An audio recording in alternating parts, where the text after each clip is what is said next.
Alright guys, so that wraps up the main portion of the leg workout. I'm going to take you guys through what I do for calves, just because I get so many comments on them. And to be honest, the reason they look like somewhat decent is I know a lot of people like struggle with small calves and stuff, and a lot of it comes down to genetics. But having like a dieting for a while obviously helps bring vascularity out a lot, and yeah, but I'm gonna show you guys what I do. It's pretty simple, and I contribute most of my like calf muscle slash definition right now to just like a combination of a diet and just consistency over the years. I've always been pretty good with training calves, you know. Every leg day I always usually finish up with calves, and I just burn them out honestly. And so what I do is weighted calf raises. Right now I'm going to do them on the Smith machine I have here because I got to work with what I have. I'll stand on two 45-pound plates. I'll use the Smith machine. I'll do a 3x20 there, a nice controlled eccentric squeeze at the top, really burn them out, and then I'll come over and do some body weight raises, calf raises, and I'll do like 10 neutral, 10 toes out, 10 toes in, just to hit different heads of the calf muscle. So yeah, that's pretty much what I do. It's like a total of 6 working sets. So yeah, we'll get into it.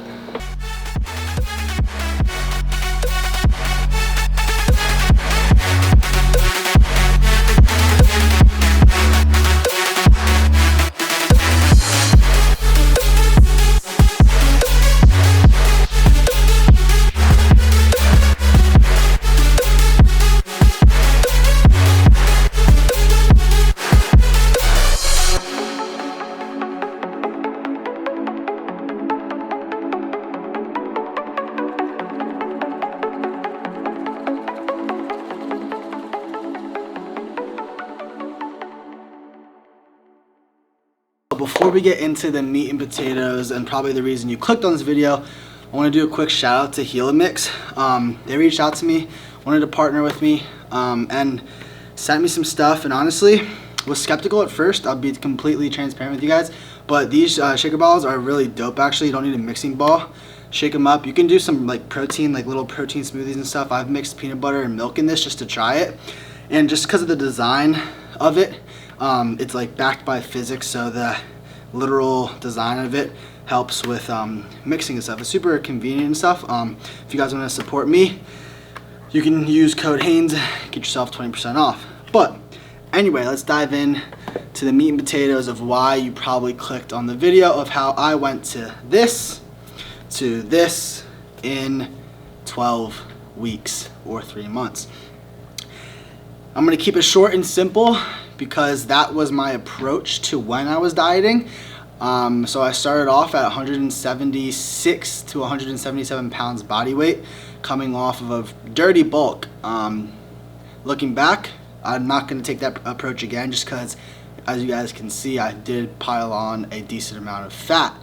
Yeah, size and strength came with it, which was nice, but it made the cutting process a lot more difficult, and I really had to strategically plan out what I was gonna do in order to get where I wanted to get. So, to break it down, I dieted in a 250 calorie deficit, weeks 1 to 4.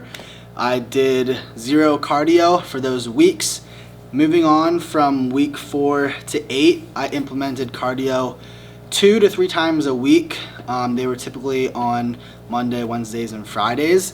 I would do 20-minute sessions on an inclined treadmill or Stairmaster, burn about 200 to 300 calories, and I would eat in about, at that point from week 4 to 8, I was in a 500 calorie deficit. I planned out my macros. I found my maintenance, subtracted 500 from that, which was at 2,300. So my maintenance is about 2,800 to 2,900 calories. So I bumped it down. I started off weeks 1 through 4 eating about 26, and I bumped it down to 2,300 calories. I broke that up into my macros, my proteins, fats, and carbs. It's important to keep your protein high during a cut, higher than normal. So the typical recommended range is 0.75 to 1.2 grams per pound of body weight.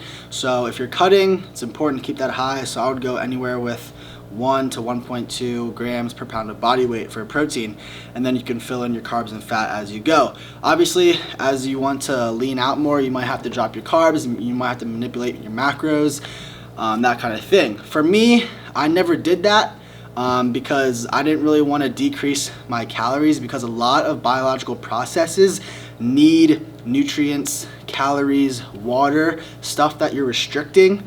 Your body needs those molecules, nutrients, vitamins, minerals to complete all these different processes that are within your body.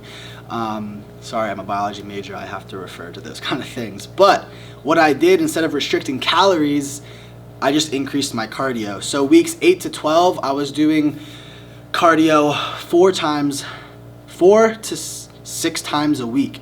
I was doing 30 to 40 minutes, depending on the day, depending on how I felt. A lot of my decisions were based off of how I was feeling. So yeah, weeks 8 to 12, 30 to 40 minutes, incline treadmill, 4 miles per hour, 8 to 10% incline, or 3 miles an hour, 3 to 4, whatever is easier, or the Stairmaster. So that's pretty much all I did, guys. I also had some planned refeeds in. So weeks 1 through 6, I put in refeed days. And before I get into it, let me clarify refeed and a cheat meal. A refeed is basically you're still like aware of what you're eating, as to opposed to cheat meal where you just kind of eat whatever the hell you want.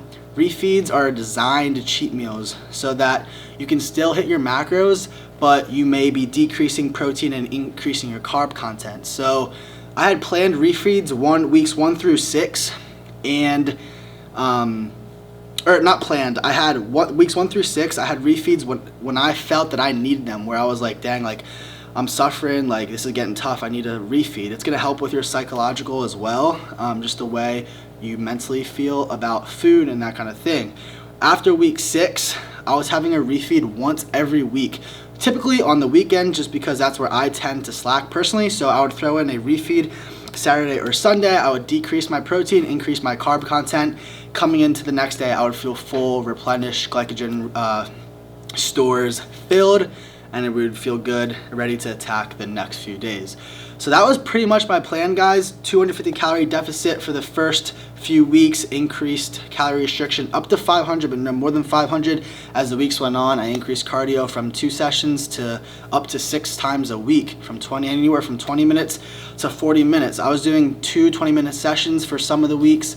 But yeah, I didn't restrict any. I haven't eaten under 2,300 calories, just because for my purposes and goal, I'm not trying to get stage shredded. I'm just trying to get lean for the summer. So that kind of restriction for calories is not necessary. Obviously, it's all depend on your goal. If you're trying to step on stage and you have a competition, your approach is going to be a lot different. You're going to be restricting calories a lot harder. You're going to be in a deeper cut.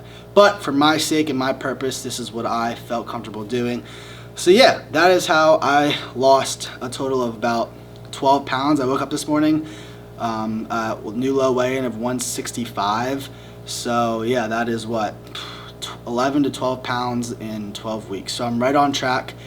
I plan to lose a few more pounds and maintain throughout the rest of the summer, and then start planning and approaching the next off season. So that is going to wrap up the video for today. Hope you guys enjoyed it. Hope you guys took away some stuff, enjoyed the leg day. Don't forget to like, comment, share, subscribe, and we'll see you in the next one.